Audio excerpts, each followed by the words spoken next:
Hey, what's up everybody? Buenos dias. Well, it seems like performance bike geometries are changing just a bit.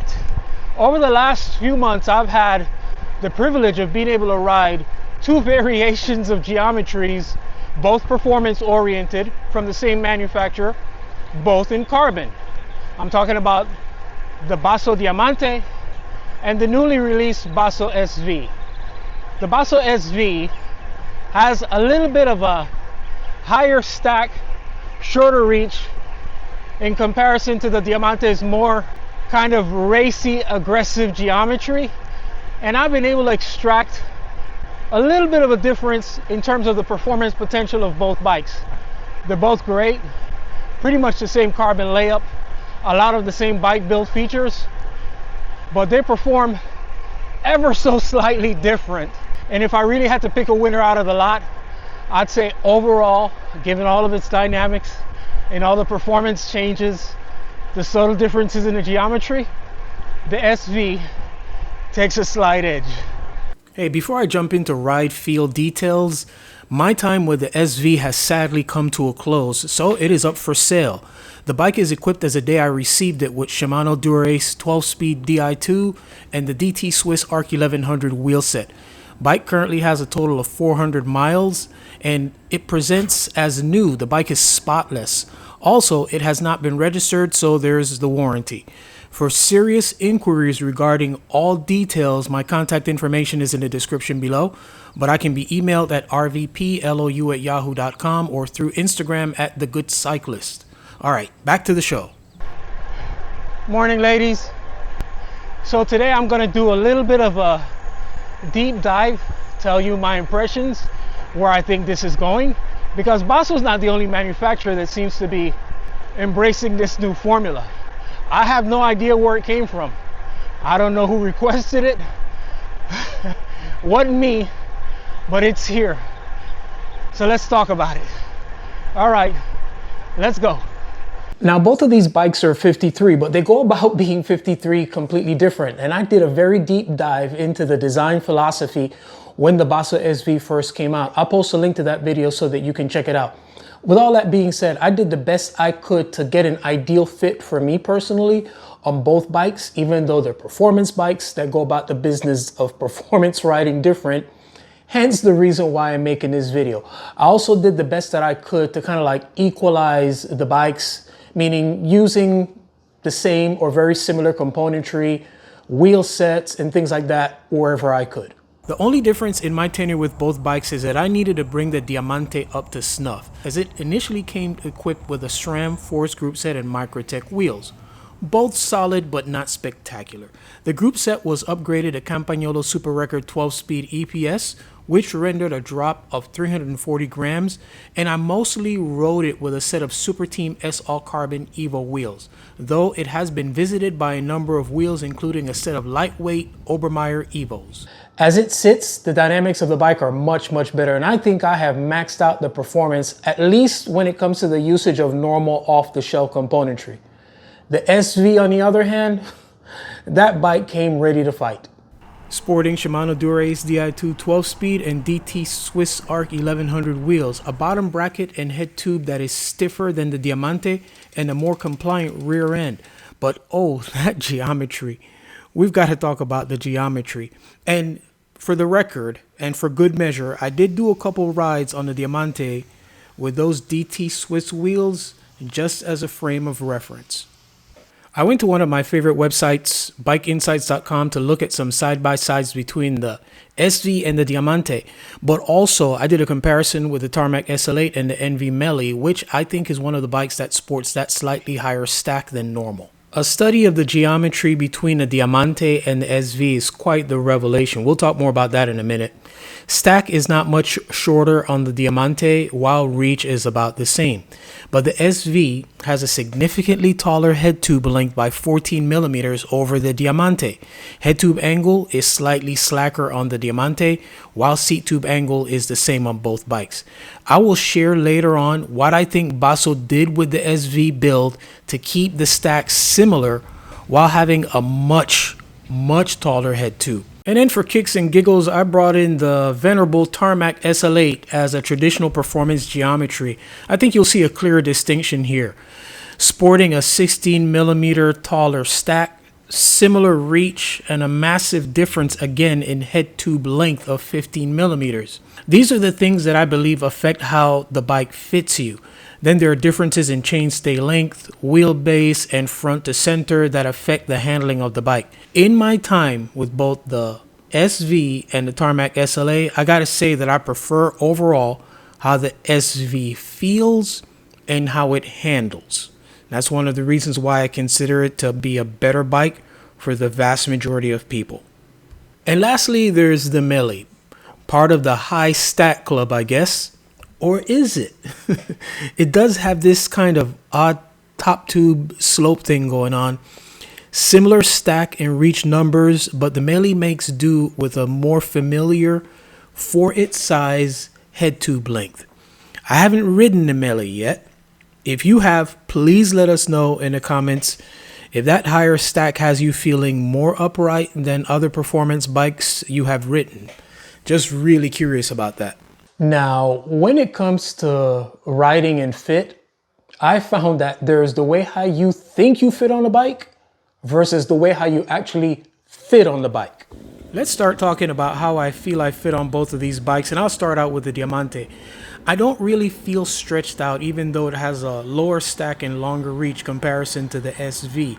I feel more like I'm oriented in a more forward position, and this is ideal for Florida flat riding where aero and getting over the bottom bracket is essential to roll these cranks at a usually high cadence on these very fast group rides. But when I'm not pushing hard, I feel more centered over the bottom bracket, perhaps feeling a bit behind the bottom bracket. I have done hilly fondos on the Diamante, and this is another scenario where I felt either over the bottom bracket or slightly behind it. So I don't feel like I'm stretched out. If I had to use a phrase to describe it, I would say I feel hunkered down. So regarding that hunkered down feeling, all of my bikes do it. They all have pretty much the same geometry, or the fit is pretty much the same. Definitely getting on the SV was a little bit of an anomaly for me. Now, when it comes to the geometry of the SV, it gives me something completely different. It's almost like you get ready to get in your position and it's like the handlebars are there. It's like, oh, there you are. And it's not a familiar place. They certainly come up to you a lot sooner than what you expect. But it's welcome. It's not one of those things where I ever felt on this bike like the bars were too high or I was sitting a little bit too upright or anything like that. It's quite comfortable and a very easy position to adapt in. But the really neat thing about it is I'm able to put the power in or put the power out that I need to put out on the bike. What's up, Kof? What's up? You want to do you can do a cameo on there. Go on, the people see you and they know you. I'm just doing a little preview about my bike review. Okay. How you doing, bro? All right. Peace, everybody. That's my man, Kof. Thanks, bro.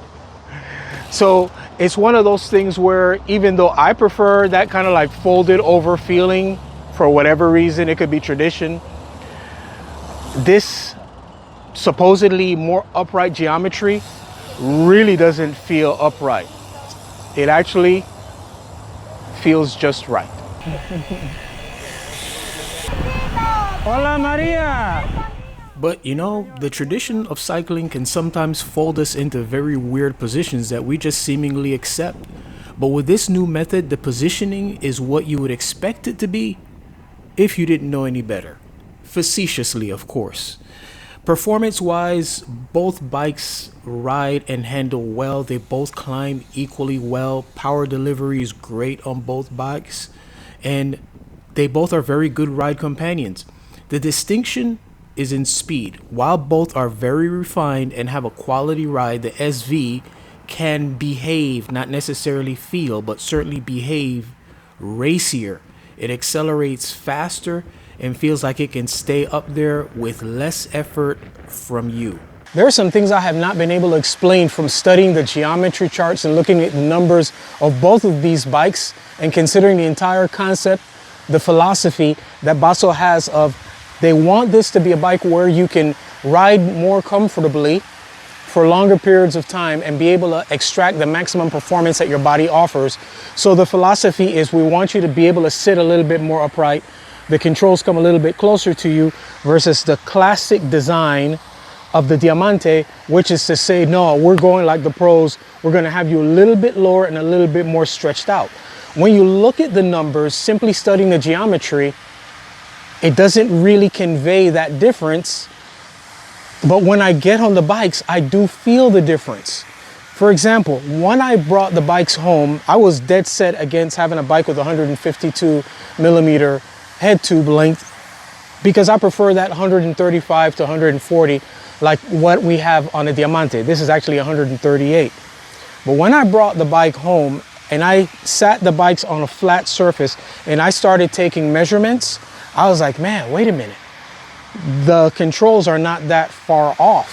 For example, if I were to measure the distance from the top of the tire, I know that's not an official cycling measurement, but from the top of the tire to the top of the head tube on both bikes, they're about the same. And both of these bikes are on 28 millimeter tires. Despite having a 152 millimeter head tube, this distance right here, what we'd call like the fork crown area on the SV is shorter than it is on the Diamante, which is longer. So the distance is clearly kind of like made up in the difference between those two different components. But that just kind of like gave me to like, okay, they're the same, right? Yeah, numerically, but feel wise, no. I definitely feel lower, more stretched out here than I feel here. Not by much, but enough to know when I'm on this bike versus when I'm on this bike. So there's definitely some sort of sleight of hand between this new philosophy of we want you to feel more relaxed, more upright on the bike to be able to extract more performance versus what the Diamante is doing in terms of this classic interpretation of riding position. I just haven't been able to sort it out.